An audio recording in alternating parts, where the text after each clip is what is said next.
The job to be done framework is one way of understanding and designing service products and systems that can help you deliver superior results. Conceived by Clayton Christensen and described in his book, The Innovator's Solutions from 2003, it's remarkably similar to solutions-based sales or other methodologies where you really understand what job the customer is trying to do as they hire or consider hiring your product or service.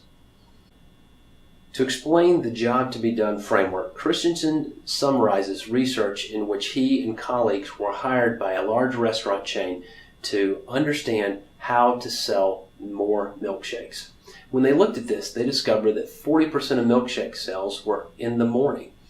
When they looked at the traditional demographics, the marketing mix, pricing, features, benefits, all these typical elements that you might look at, there was really nothing conclusive that they came up with. However, by interviewing the customers and even going one step further to follow them to better understand why they purchased a milkshake and not substitute goods such as maybe a cup of coffee, a donut, a bagel, a candy bar, or any other product that was available to them, they came to understand that they hired a milkshake specifically for the purpose of keeping them busy over a long commute.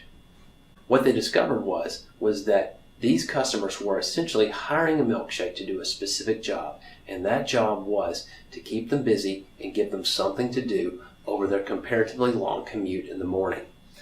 Other things didn't necessarily do the job as well. Perhaps they made a mess, maybe they were consumed too quickly, or they left them not feeling satisfied, but the thick milkshakes gave them something to do over this prolonged period of time. By understanding this,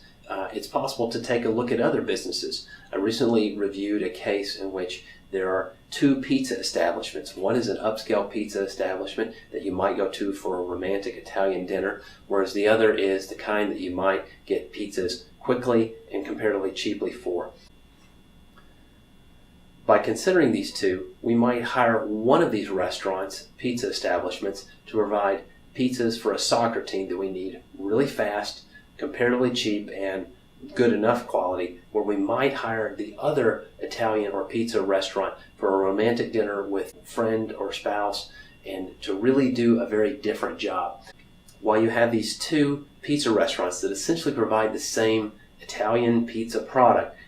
you hire one restaurant for one job and another restaurant for another, and they're really two very different purposes, and you wouldn't hire the one to do the other job, and you wouldn't hire the one that you hired to provide quick, cheap pizzas to take your wife or spouse to a romantic dinner. By understanding the job to be done framework in conjunction with other material that you find in other business tools to understand competition, what's going on in the market, and really what assets you have to compete and how you're going to bring them to market in alignment with your mission, vision, and values, the job to be done framework is a very useful tool in framing what you want to do, or better, what the customer is actually hiring your product or service to do.